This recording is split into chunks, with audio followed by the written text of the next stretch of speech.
supposedly. Still waiting on my end to be able to see whether it's actually working or not, but give it a second. And while we wait, let's just have a little check-in with our guest, Isaiah Urth. How are you doing? I'm doing great. Thank you very much. It's been a productive week and a relaxing weekend. So, how are you? I am great, I think. Pretty great. Pretty great. Finishing up my master's degree and getting this show going, and it's going a little bit slowly with its growth, but I'm actually feeling good about that because I'm figuring it out as I go, and I think it's fine to kind of feel it out and make sure that I'm doing things the way that I want to be doing them. So, for example, how I introduce the show. So, I hope to introduce it well this time. I'm just checking. I'm definitely live on Twitch, but I think it takes a little bit longer to show up on Facebook and YouTube. But I'll go ahead and do my little intro. Working on it. All right. Hi, and welcome to the Regenerative Revolution. If you're here because you care, and we care too, and we are here to make the world a better place, to regenerate the earth, to regenerate communities, to regenerate the economy. That's what we're doing, and it's really not that complicated, but it is. So with that simple premise in mind, we're coming up with ideas and ways to improve things on a systemic level. And so Isaiah here has an idea for this community food system. He's in Los Angeles, California, and he has been working on starting a nonprofit called UrthKynd. But over the last few weeks, we've been talking about, how that idea could really come to fruition. And there's some other components of the idea. For example, there could be a for-profit component in addition to the nonprofit component. So once we started getting into the weeds about what exactly this would look like, we got to this point where we started talking about financial goals and money, and it became apparent that, we needed to get a little bit more clear on what it is that Isaiah is wanting to create so that we could start, putting some numbers to it. And so that's kind of where we're at in the conversation. The last couple of weeks, we've been talking about Isaiah getting started growing microgreens and possibly mushrooms in his house. He's got a room that he's converting, and he's got some racks, and he's ordered a bunch of stuff that he's going to set up to start growing indoors soon.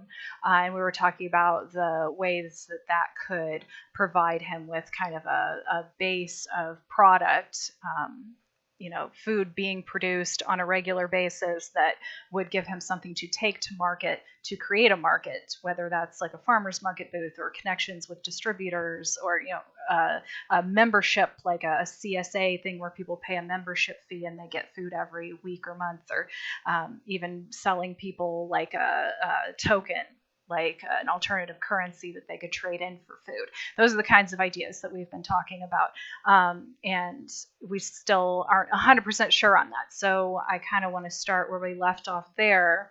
We were talking through those ideas of how we could set this up, and we still weren't exactly sure as well how that idea of like selling food then ties into this idea of creating a nonprofit that would have this entire network of like gardens, community gardens, where people would be able to come and do work trade for food. That's kind of where we started the conversation, but now it's into like, okay, you're going to grow food in your own house, and then somehow that's going to grow into something bigger where you have a more public location, and you already have some outdoor plots you can start doing some things on. But yeah, it's still kind of fuzzy how that all ties together, or what's coming first and second and third, and how that would build into this. We were starting to get some clarity, but I kind of want to go back and go back over that, making sure that you're still on the same page, Isaiah, with what you're thinking. Because sometimes I'll talk to somebody, it'll seem like we're getting really clear, but then the next time I talk to them, they're like, oh, well, actually, these things, they grow and change. So I want to make sure we're on the same page. And then Isaiah, in the notes, or not in the notes, in the chat, in the Zoom chat, I sent you a link to a Google Doc that's just a blank Google Drawing. So I thought we might want to diagram what the organization looks like drawing like nonprofit, for profit, like how they're connected. So I created that so we'd have that so we could both look at it at the same time. So we might do some of that, but first let's just hand it over to you and you can kind of tell me what you're thinking at this point. I really love the idea of having two entities for the ethical and compliance aspects. Whoa, sorry. Yeah, I agree with having sort of mind mapping both of those out. That would be really helpful because I've thought about that, but it hasn't been something I've really been able to get solid on. So yeah, I think that's a great idea. Awesome. Okay, cool. So yeah, I mean, maybe we just need to sketch it out or just make it a little bit more tangible in some way to make sure that we're on the same page. So yeah, if you wanted to open that up, and let me just make sure the audience can see it. Okay, I've got it open directly below me. So we've got the idea of UrthKynd. I'm using the wrong thing to type. Kind nonprofit. Can you see this? What I'm typing? No, I cannot. Let's see. Do I have to push something? Are you in the Google Doc? Oh, I have to open that up. Yeah. Yes. Okay. Let me see. I think I can even do split screen, actually. Oh, okay. Oh yeah, I can. Cool.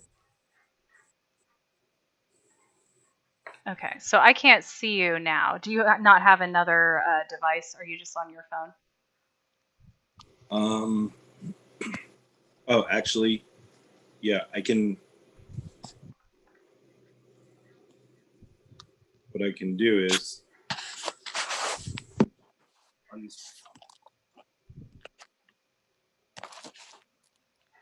Sorry, should have set this up a little better. Didn't know it would cut off my camera if I did the split screen thing. Ah. Okay. So.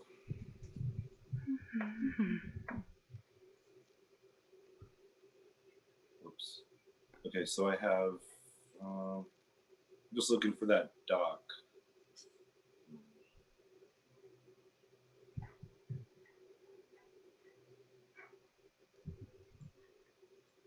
Was that by chance sent within the last? Oh, I could send it over. I could send it over email too. I'd sent it in the Zoom chat. Sorry. Thank you. I'll just open up my email real quick and send it to you.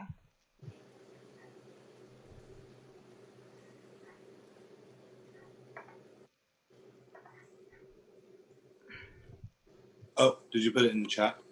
In the Zoom chat. Yeah. Oh, there it is. Okay, I've just sent it to you over email too. Oh, okay. Can you still see me? No, I can't. Oh, okay. So that's not gonna work. All right. Okay, let me get back in there. Close that. Okay, so I'll just I'll join it from my phone. There we go. And I'm in.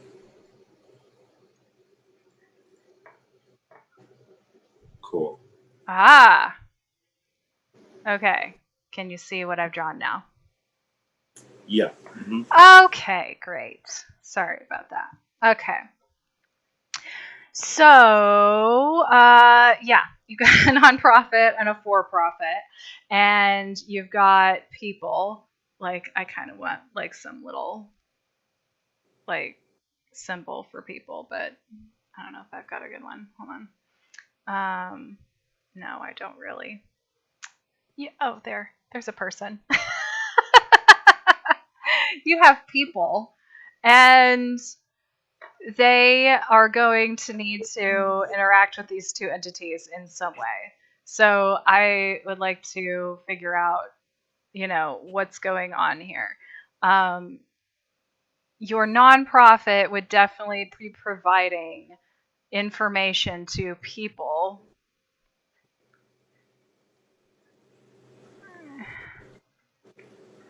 like how to grow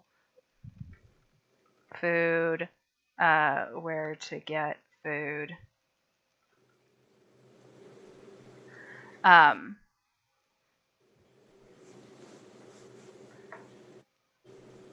Let me know what else you can think of. And if anybody else is in the audience, please chime in. Oh, Let okay. me know. Sorry, we're doing nonprofit first. Yeah. Right? Yeah. So let's talk about what the nonprofit is doing. So nonprofit would be educational. Mm-hmm. I would say, like, I also think in terms of different programs. So like a kitchen garden program.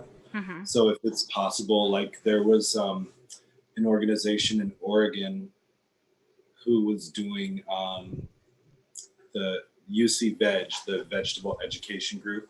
Mm-hmm. Really awesome organization, and they actually had grants to do kitchen gardens. So they would actually show up with the soil, with the wood, you know, and they build these little herb gardens for like culinary gardens. Mm-hmm. So I think about programs like that because it gets people thinking, it gets them some experience. And then in times like this, you know, when there's still like issues with kids returning to school and, you know, finding childcare, I mean, it might just be something new that can be learned, you know. So I think about, yeah, the educational programs, community gardens, like where you kind of find a plot and divide it into the beds, and you know, people tend to their own plots, and the garden sort of offers the resources, maybe some education. What else? Fundraising and grant opportunities for like for various types of community work. I'd also like to see the nonprofit working within the justice reform and like wellness rights for people who are incarcerated, because I think far too often I just have a really big I have a really big opinion on that and how people go in to get rehabilitated, and they usually that's not the experience at all. Is you know, rehabilitation even from within the body. Yeah. You know, with the kind of water they're exposed to, with the very limited access, the extremely limited access to food. I mean, you talk about like yeah, you know, not being able to access food, and then yeah, inaccessibility to like quality vitamins and nutrients, and people get so sick, and then they come out, they've lost a limb from diabetes, or they have heart, you know, there's just all this compounding issue.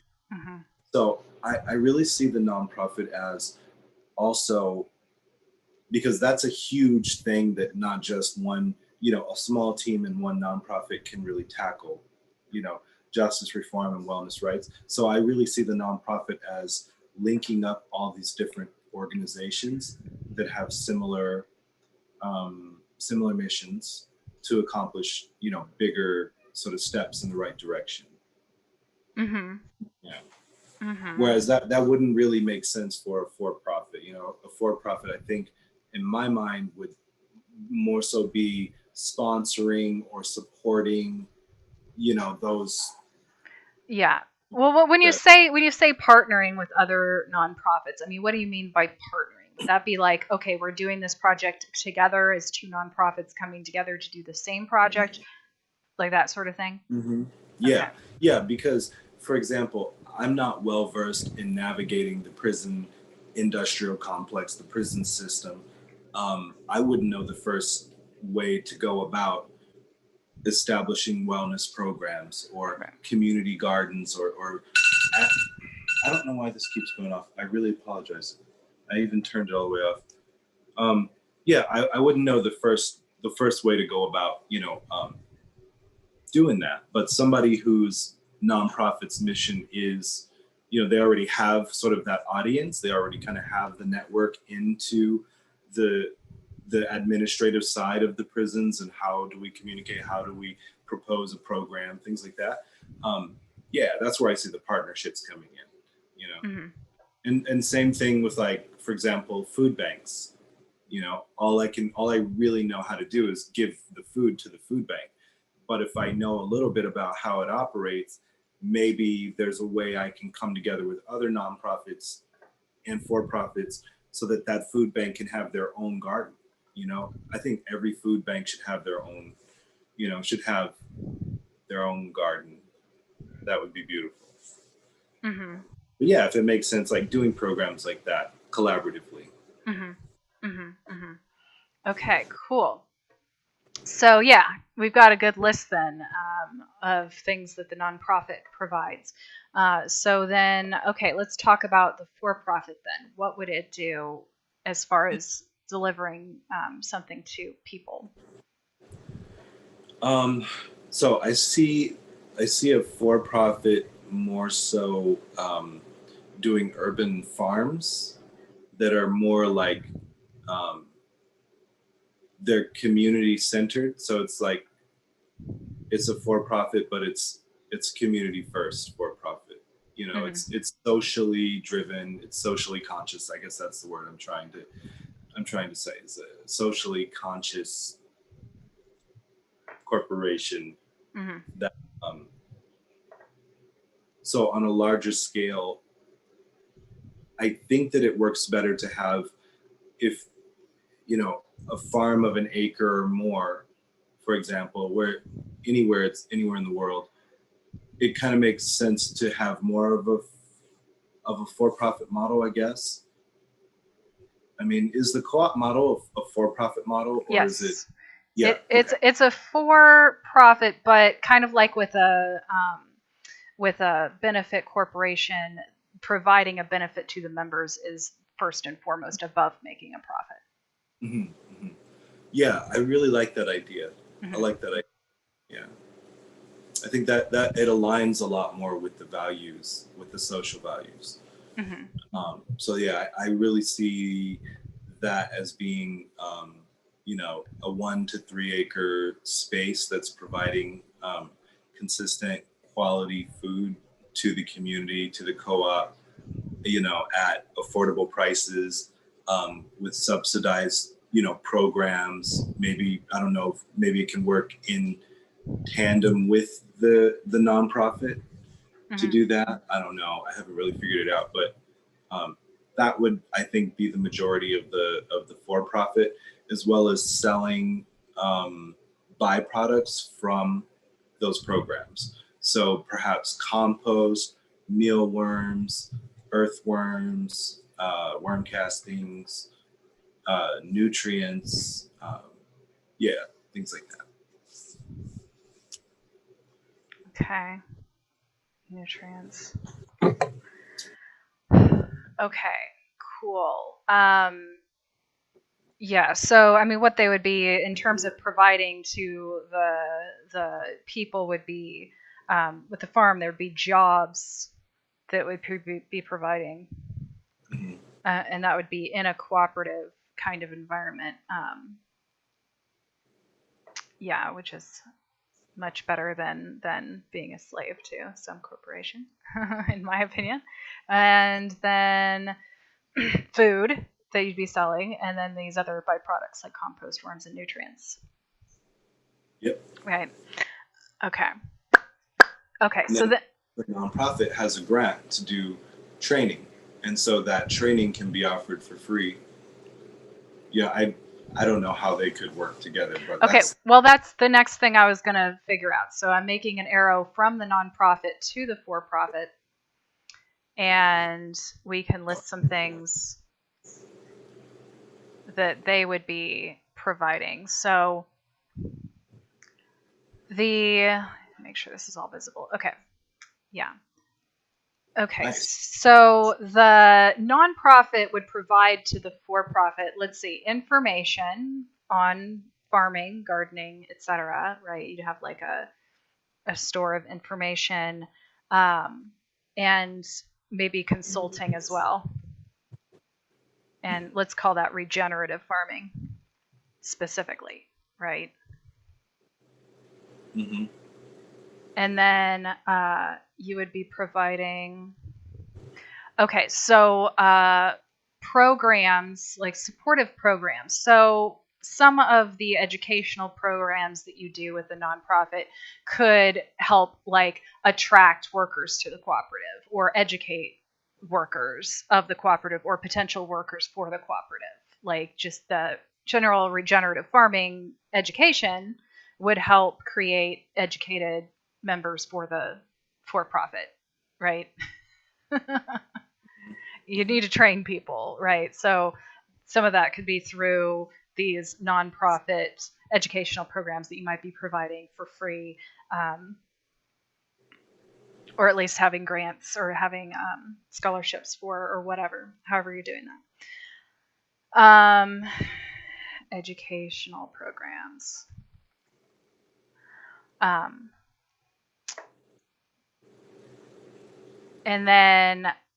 And then I'm also thinking that the for-profit could provide information and consulting around like business, regenerative business practices as well. Oh yeah, like consulting with other farms and organizations on how to, for example, why not to use pesticides, why not to use fungicides and like alternative methods. Mm-hmm. Mm-hmm. But also like how to organize a cooperative, or like how to run your meetings efficiently. Like we could be providing some information and resources on that sort of thing to the for-profit or multiple for-profits, as we were saying. Like if you had one of these co-ops in LA, maybe I could start one of here in Norman. This would be a replicable system. And you could have just one nonprofit that's providing these things for all of the for-profits. Mm-hmm. And not all of them might have to be cooperatives. Like some might just be like one or two people that don't need to, have that kind of a system. But okay, and then I think there's another direction too of what the for-profit is providing for the nonprofit, which would probably just be like funding, right? Like your for-profit could provide, donations, sponsorships,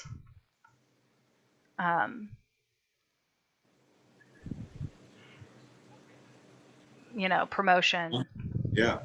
So you're cross-promoting each other. Mm-hmm.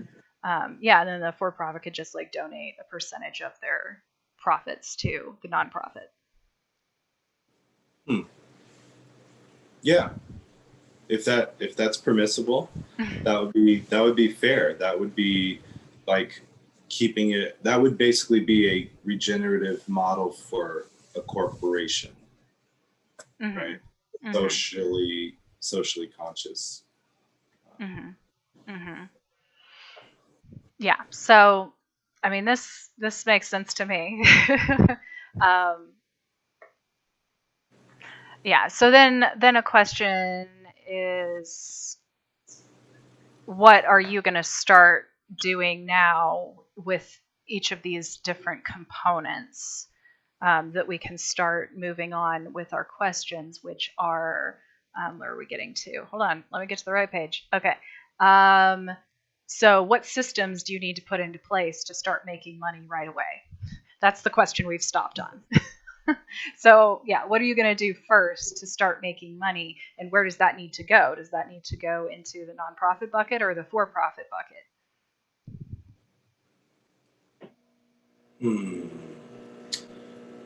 I'm really, because the nonprofit is where it is right now, as far as like going through the cohort, getting everything, still getting a lot of the paperwork done,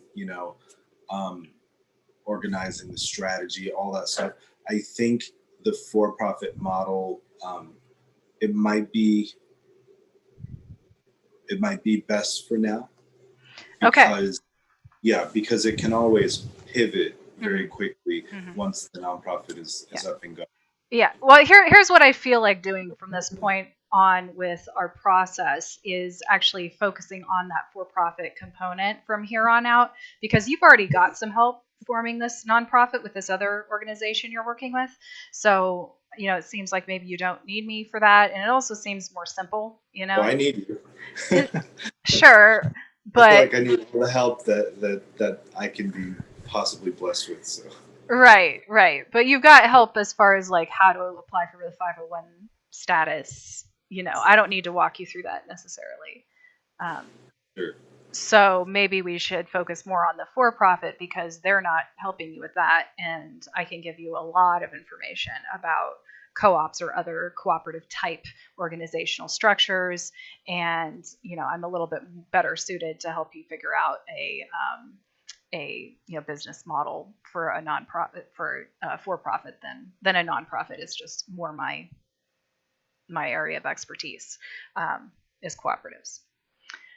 So yeah, I mean, if you'd like to just kind of focus on that aspect from here on out, then we can get more specific with like the organizational structure around that. Sure. Does that sound good? Or both, or yeah. I mean, because they're just so intertwined. Mm-hmm. Well, they're not intertwined, but they're symbiotic. Sure. But I think. But I get it. I think what I help you with the for-profit, some of that could be translated as far as like, how you make decisions within the organization. You could use the same, for the nonprofit, but let's just like focus on the for-profit. And then, if you still need help with that nonprofit aspect later, maybe we could go back to it, but you're already working on that with some other people. So let's just focus on the for-profit. Yay. I'm excited about that. I get my way. Yay.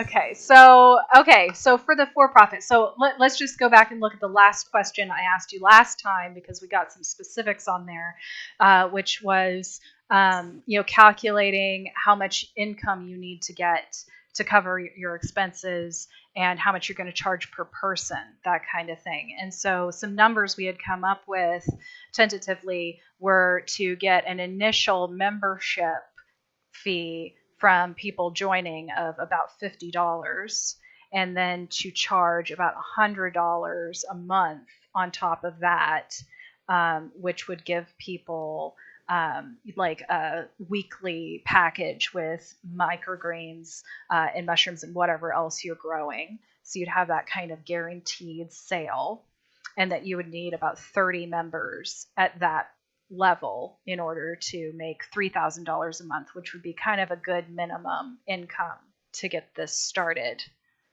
Does that make sense and still sound good? Yep. Okay. Yeah, I like the numbers. They seem pretty fair.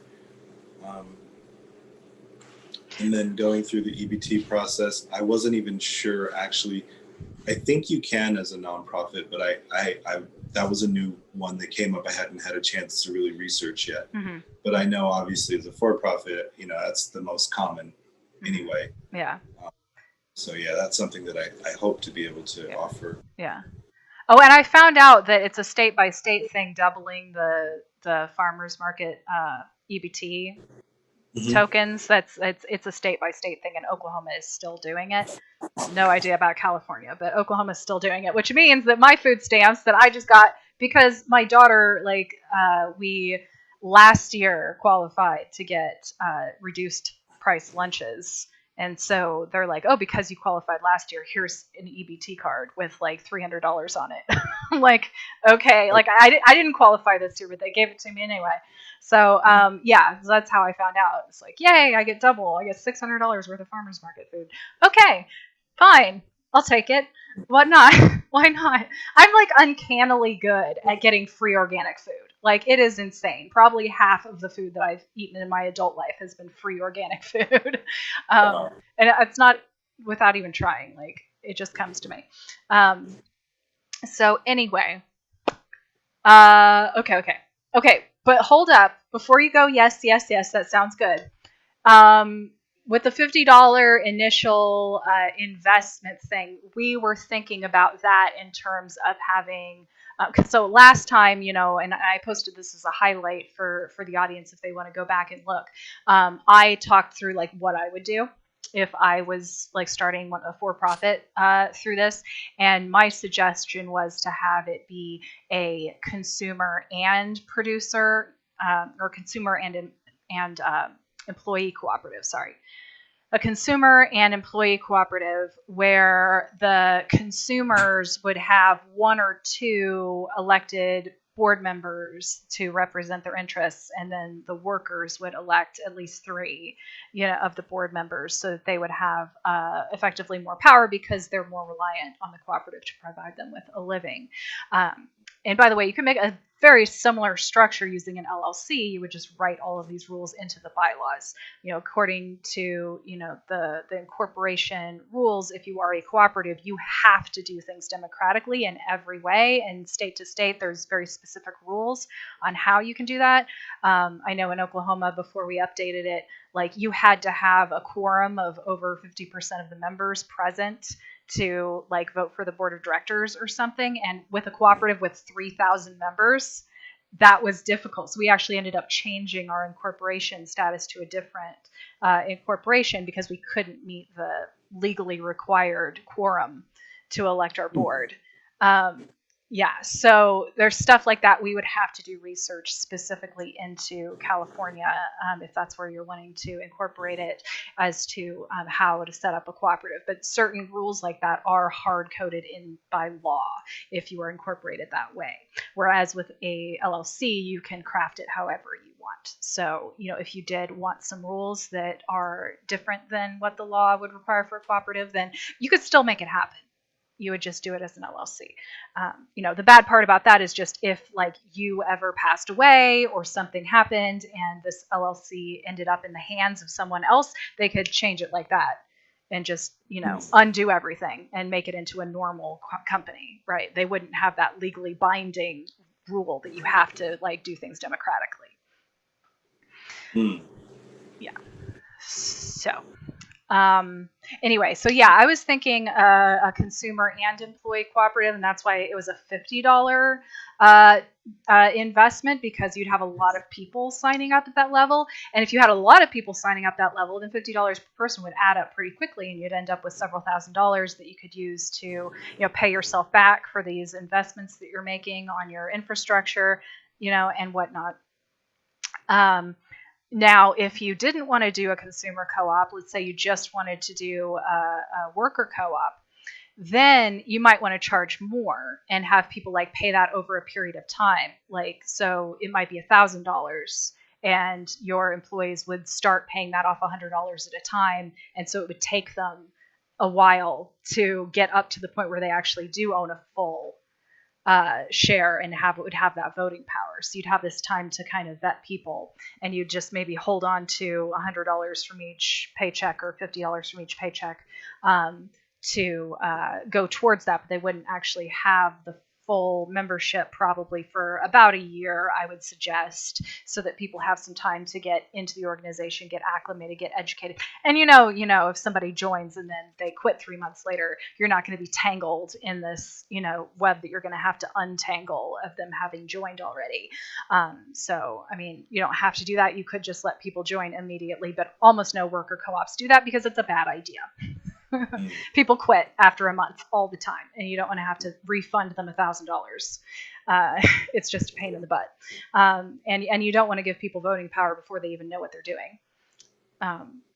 So that would be another option. And then you'd have this smaller group of people making decisions, and you wouldn't have to worry about this, group of consumers who are coming in and telling you what to do.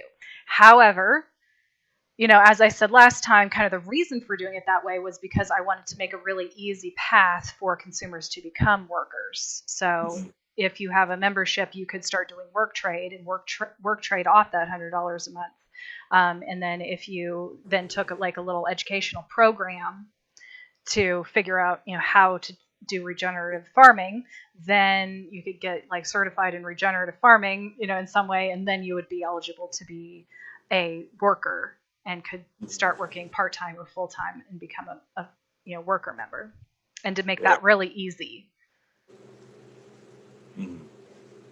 And that way we'd also have all these people to expand the operation or create new operations. And it might just, because that's what we want, right? We want it to expand. We want as many people growing as possible. So if people join something and they're like, oh, this is awesome. Some people, of course, they have their other jobs and they don't want to quit their other jobs. But, like right now, there's a lot of people who don't have a job and they might be like, or people hate their jobs. And so they might be like, hey, this is an opportunity. And pretty soon you've got 50 gardens. Mm-hmm. They start doing it in their own house or whatever, or you have your acre or two. Sorry, I know I'm just talking. I just want to make sure we're on the same page. So what do you think? Are you still into the idea of having it be a consumer cooperative? Well, I wonder, is that pretty much the only type of co-op that there is? Or, does that model... There's consumer cooperatives, worker cooperatives, and producer cooperatives. You can be one of those, or you can be a combination of two or three. Yeah, I think initially the consumer one sounds good. I'd be interested in exploring the other types as well. I just don't know enough about them. Yeah. Other than in theory. So. Yeah. So, I talked to you a little through the worker co-op model, and you could still have consumers paying that monthly fee, and still able to become workers. It's just that they wouldn't have a say. They wouldn't have to pay that initial fee unless you just had a startup fee. You could just say, hey, this is a startup fee. You could do it either way, really. But if it was an actual membership share and that gave them voting right, then you'd have potentially a lot of people who were members and could have a say. But if you didn't, then it would just be the workers who are actually getting paid a paycheck. Or you could allow work traders to sign up for that too. Have it be a work trader and employee owned, so that because they'd all be workers, it would still be a worker cooperative. Just everyone would have to be working in some way, not just buying. So you could make the line there. It's up to you where you make the line. Now, producer cooperative would be more where people were growing food in their own homes on their own, and that you wouldn't be directly involved in the growing, but then they would be bringing what they grow to your market. So you'd be selling it for them, but they'd be doing all the growing on their own. You could do that too. And people could learn through these educational programs and go set up their own microgreen operation in their own house, and they just bring you the greens and you just pay them for whatever they brought you. Right. So that it takes that burden of distribution off of them. Exactly. Initially. And that can be hard to start up. Yeah, and they would pay you a percentage and they would be members. Mm-hmm. I like that because I really wanted to, once a system is in place that can be replicable, I was really interested in, teaching people more about that and getting, seeing more of those sort of microgreen things going on sort of everywhere, because the shelf life and everything anyway, and people, and that's one of the components of the nonprofit, right? Is the educational piece. Mm-hmm. So. Yeah. Oh my gosh. Yeah, it's like all three of these ideas sound good, but you don't want to overcomplicate it by making it all three necessarily, although you could. You can be a consumer, a worker, or a producer. Jeez. You could make it all three. You could. I think that's what's needed today. It's a little extra work, but it's really the best model. I think if it's going to be socially conscious, that's the main goal, then and regenerative, then might as well just kind of go all out with it, I think. Okay. Okay, so what it would look like if it was all three. So you'd have maybe I should draw this out again. So can I like expand this, or I'm trying to figure out. Hold on, let me see if I can change the page setup. No, that's not going to work. I wish it was easier to expand a Google drawing. Like, it's so hard to make it bigger. I feel like there's a way, but I don't know. Okay, I give up. I'm just going to make a new one and I'll send you a link.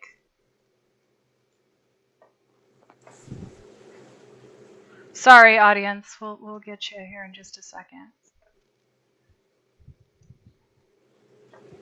Load, internet. It's loading. That's just what I want to see. A little spinning ball. No. Okay, never mind. I'm just going to have to delete everything. Uh-oh. Wait. Okay. Got it. Okay. Okay, text box. We've got consumers.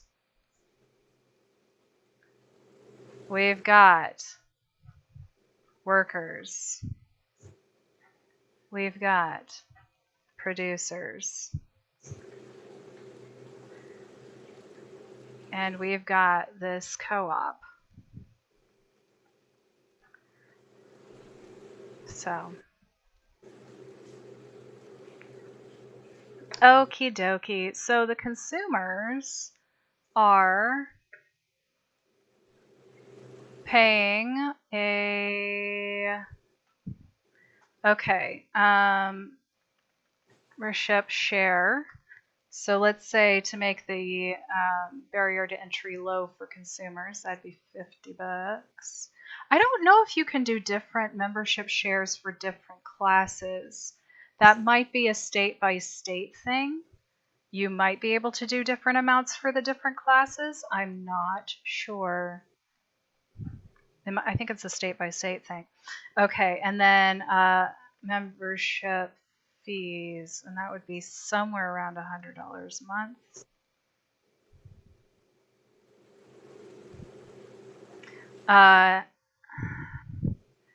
And they would be receiving, let's see if I can make another line here.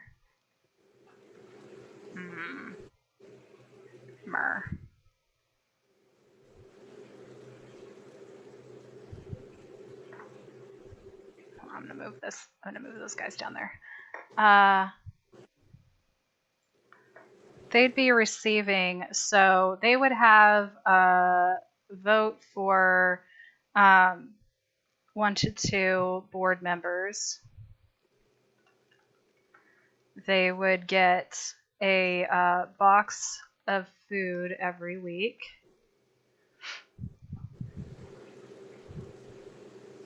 And yeah, if you had a bunch of producers or you had a bunch of food, then the membership fees could be variable. You know, it could go up to a few $100s a month, and you could get meat and eggs and all sorts of stuff potentially.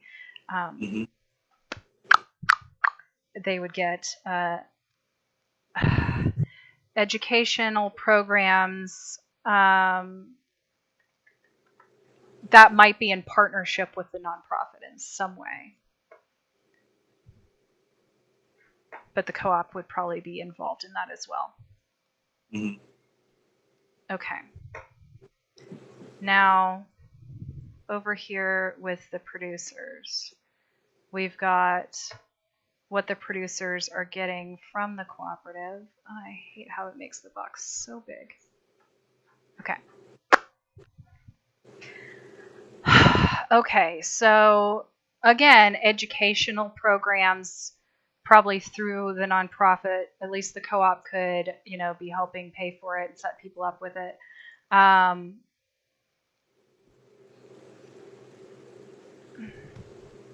they might be able to get access to money in the form of a loan from the co-op to get set up.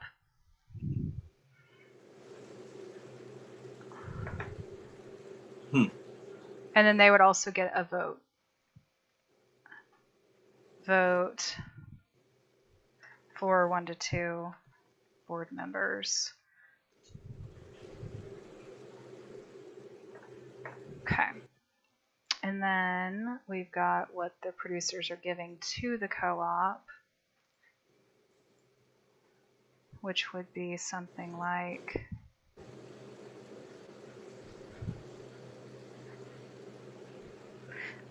fees, a percentage of,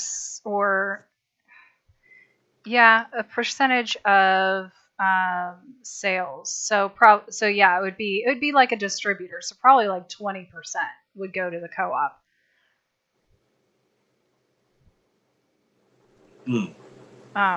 Because you're doing all of the work, getting their clients and delivering it to them.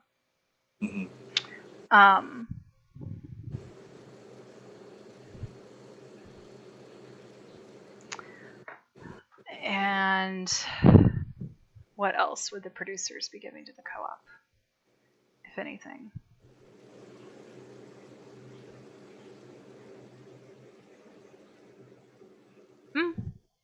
I don't know. I mean, they might be like mentoring other growers or something. They could provide some mentorship. That'd be cool. Right. Okay. Now down here, I gotta sit up a little higher so I can see where I'm drawing. The co-op, I'll make a couple arrows, with the workers.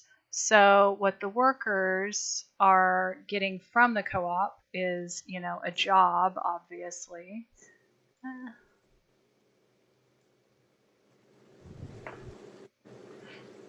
Sorry.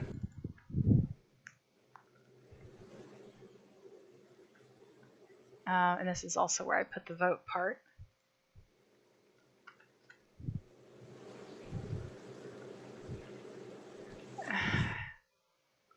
Yeah, I mean, with all of these different classes, they might have about equal say, but I don't know. Oh yeah, and the producers also have to do that $50 membership share. Sorry, I forgot. And that's just a one-time fee.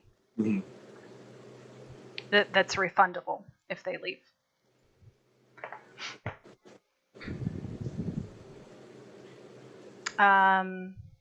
They get employment, education.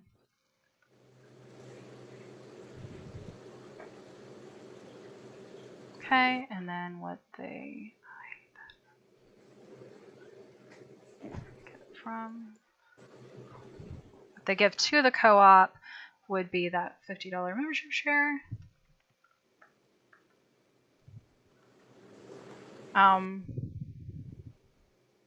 And I mean, they probably wouldn't be paying anything else because they'd be getting paid.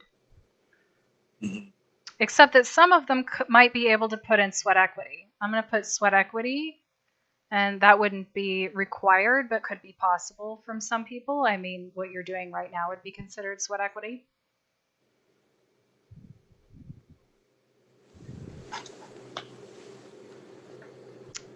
Yeah, is there anything, you can see this, is there anything else on here that I'm missing?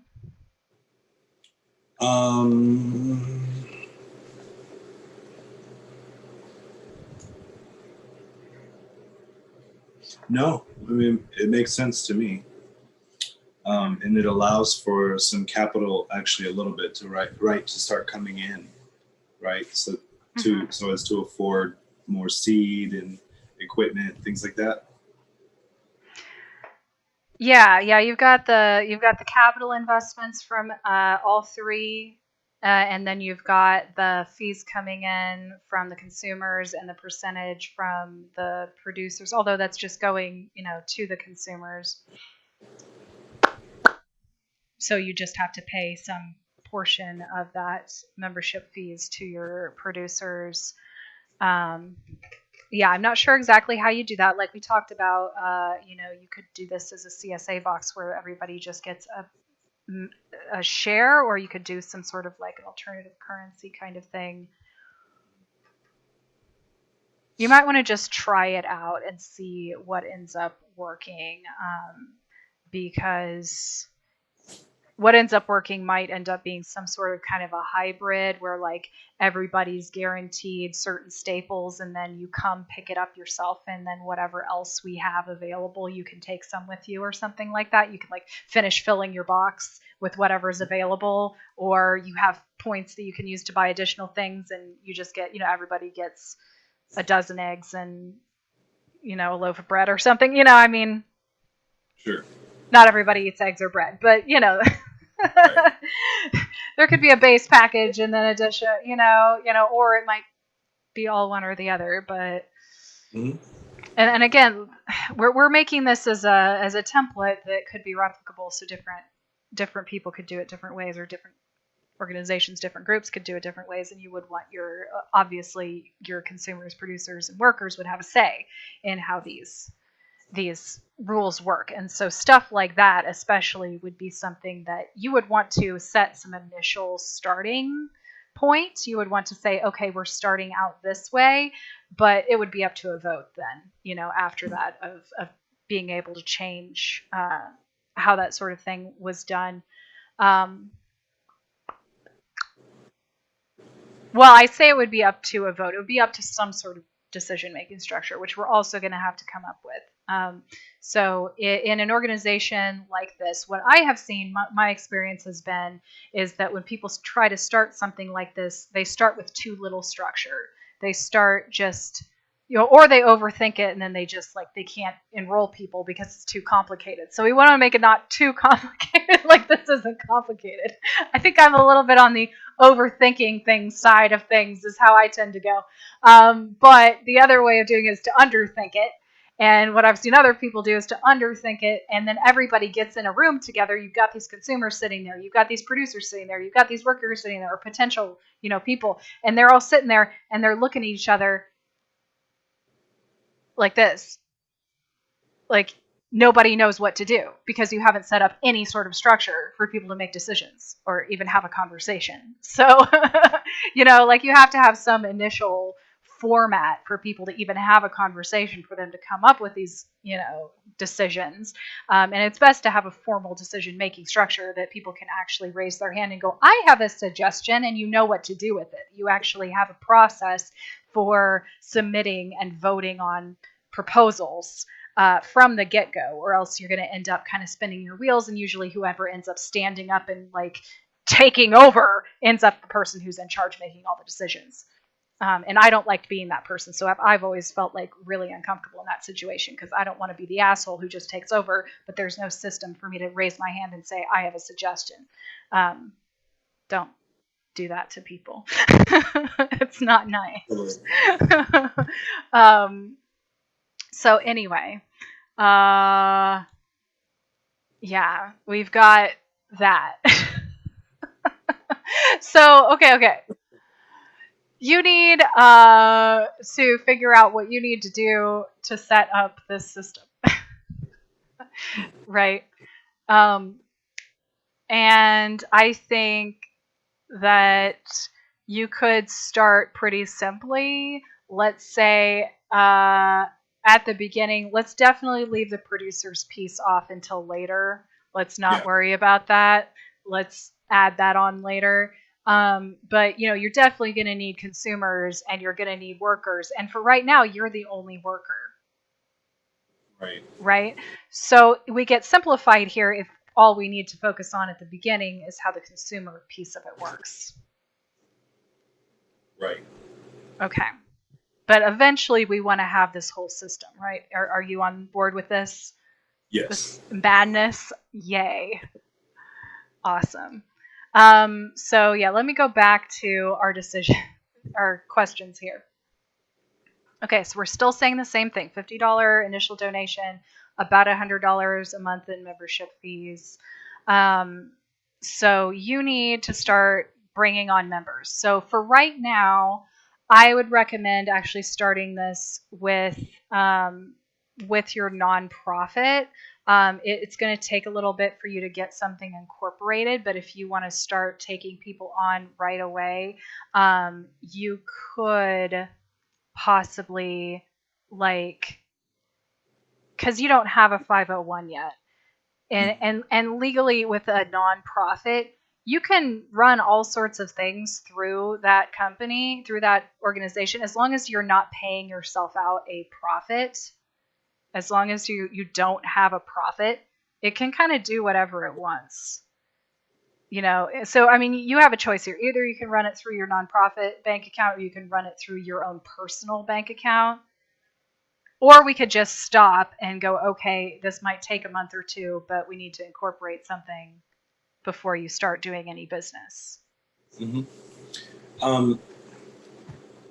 Well, I think, yeah, you know what? I'm going to do some research on that before I can figure it out, because I might have a structure in place, but I might have to do a little more, like file some papers or something like that before I can get an account for like a sole prop or something.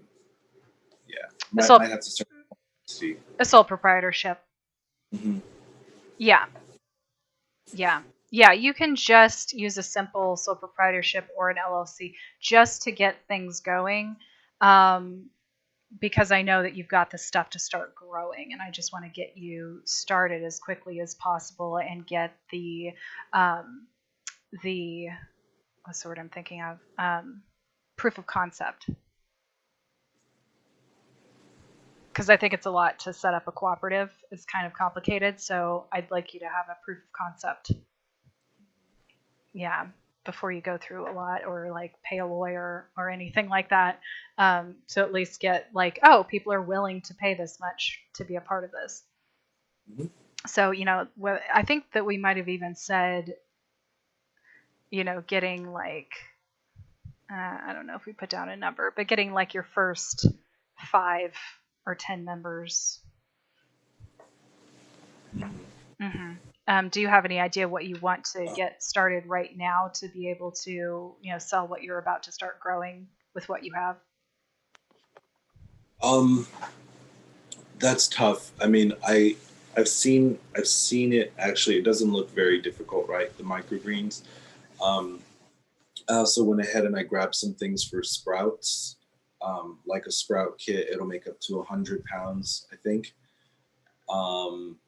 The mail is kind of delayed. I don't know what's taking so long on some of this stuff, but yeah, I'll start getting everything set up. I wanted to just be sure. I wanted to go through a couple of runs before putting it out there. I wanted to be sure that, you know, when I say, okay, we're going to have 60 flats between these dates, that there's nothing that's going to mess it up. Sure. You want to do a proof of concept on the growing method first, and then you'll do a proof of concept on the selling method, and then you'll do a proof of concept on the ownership method. Right. Yeah. Okay. So okay. I just said that I need to be typing this. So, okay. And just to read for you what the full question is, because we're answering it right now. What systems do you need in place to start making money right away? Looking at this as an experiment, what assumptions are you testing with these first customers or investors? And then make a plan of action for the next few weeks. This is all a part of the same question. A plan of action for the next 2 weeks? Few weeks. Yeah. 2 weeks. 2 to 4. Definitely having at least one crop and having 2 racks set up with about 40 trays, I think. 5, 10, 15, 20. Yeah, 40 trays, 2 racks. And then, yeah, we'll start on the mushroom stuff too, definitely within the next two weeks. Mm-hmm. It's just, I have a lot of work to do with like clearing stuff out, putting it in the donation bin, putting it in storage. Yeah, and I hit some barriers this last week, so. But yeah, getting the rooms all cleaned out and all that good stuff.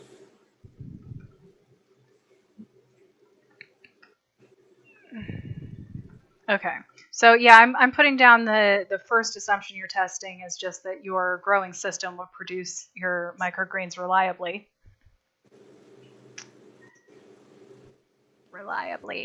Okay. And then the next assumption would be that people will pay for a membership. So try to enroll a few people. Yeah, and then the next assumption would be that you can like do it legally. I won't even write that down. Okay. Yeah. Not worth going that far out. Okay. So you're just gonna get that set up and test it for the next few weeks. Okay. All right. And then my last question in this section is kind of a random question that I threw in there, but it's a good point to kind of touch on it and talk about it for a minute. And actually, we're out of time. But I'm just going to throw it out there real quick because it's the last question in this section. So that's what might your systems what might be your system constraints, and what could you do to alleviate them?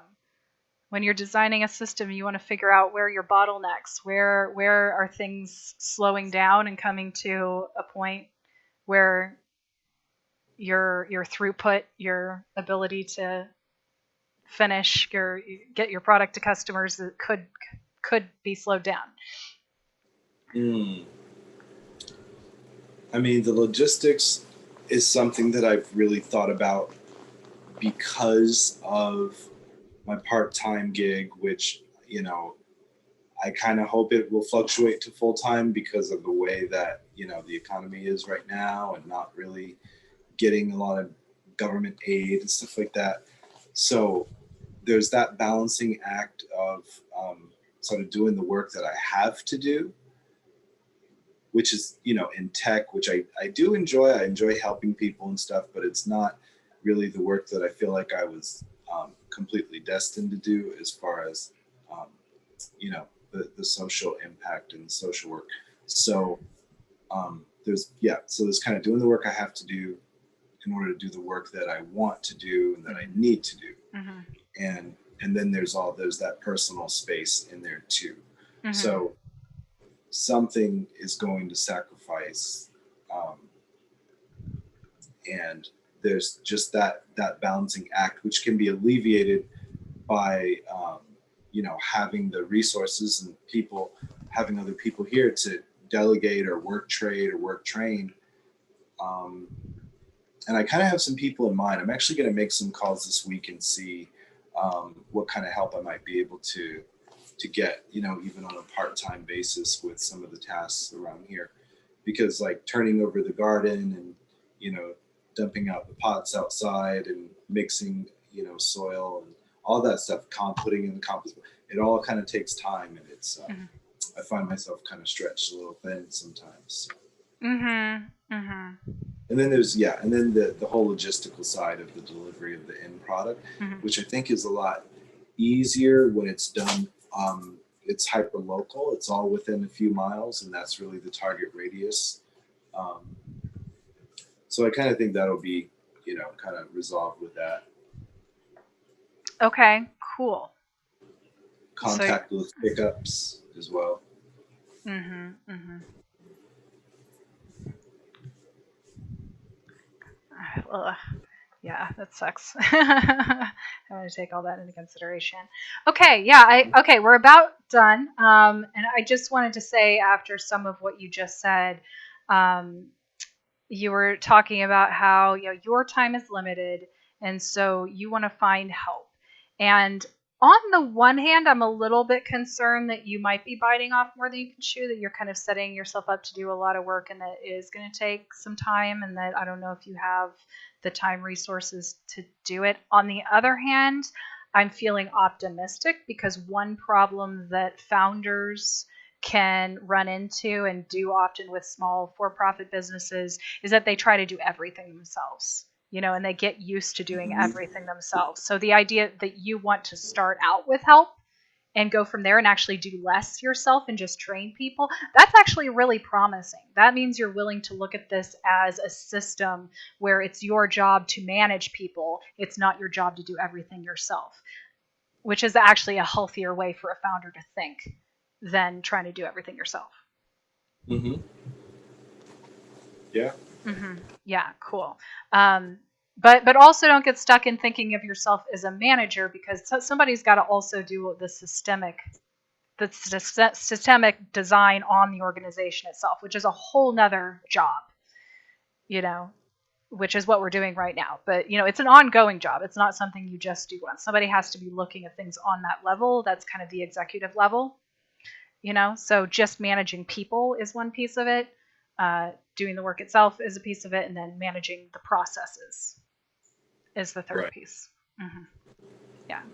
Awesome. Well, thank you so much. Thank you. Thanks for joining. Yeah, thank you for joining me. Thank you, everyone, audience. You're probably watching this later because I haven't seen y'all, but thank you for watching, and we're going to continue this conversation next time. I hope you can join us live. It looks like it worked at least on Facebook and Twitch, but I'm not sure if it went live on YouTube. So we're still working out the kinks, but we'll get there. And we'll see you next time. Okay.